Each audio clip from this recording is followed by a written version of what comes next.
Hey y'all, hey, welcome back to Retta's World. Today on Retta's World, it is Tuesday, so of course we're going to get into our Tip Tuesday, but first we're going to go right into our housekeeping rules.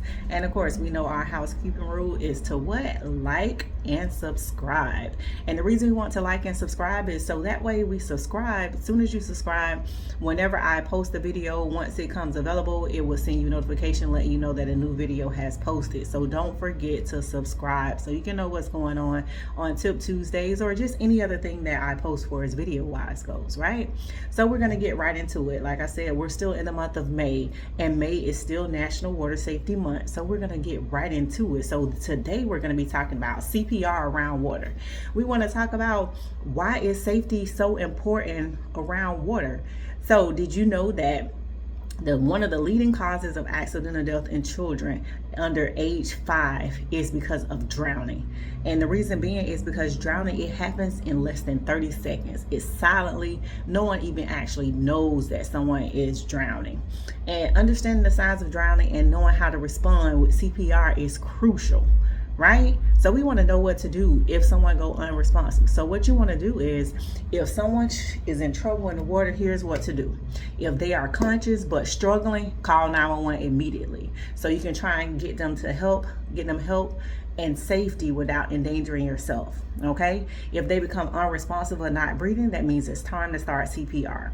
When you start CPR, you can do hands only CPR if you're not trained to do CPR.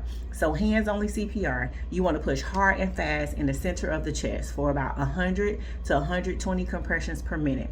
You want to keep going until emergency responders arrive. Why? Because you're the only lifeline that person has until help arrives.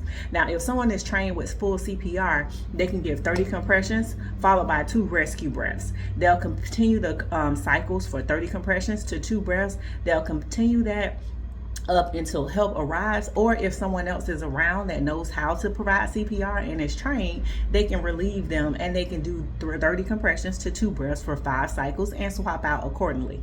Now you want to make sure that you always keep a first aid kit nearby. Keep a first aid kit nearby so that way if you need anything from there, you can actually use them.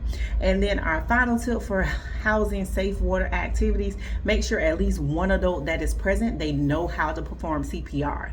You want to, again, assign a water watcher. We talked about that in one of the videos, I believe it was last week, making sure that we have a water watcher. Someone that is responsible for watching the children or just keeping an eye out on the water at all times.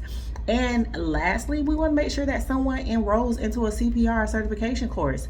A few hours of training can save a life, right? So we want to make sure that we know those life-saving tips. Also, at Caring Hands CPR Jacks, we offer free CPR training courses where we will teach you CPR for free. However, you won't receive a certification, but at least you know the life-saving skill in the event of an emergency, okay? So that's something to think about. We'll make sure that we drop our information below, so that way if you're interested in taking one of the free CPR courses, we'll have that information for you as well, and how to reach out and get scheduled for one of those classes. All right, so don't forget, stay tuned for next week. We'll still be in the month of May, and next week will be our last topics about water safety, because that'll be the end of National Water Safety Month, which next Tuesday will be the end of May. All right, so stay tuned for that, and don't forget, like and subscribe. Bye.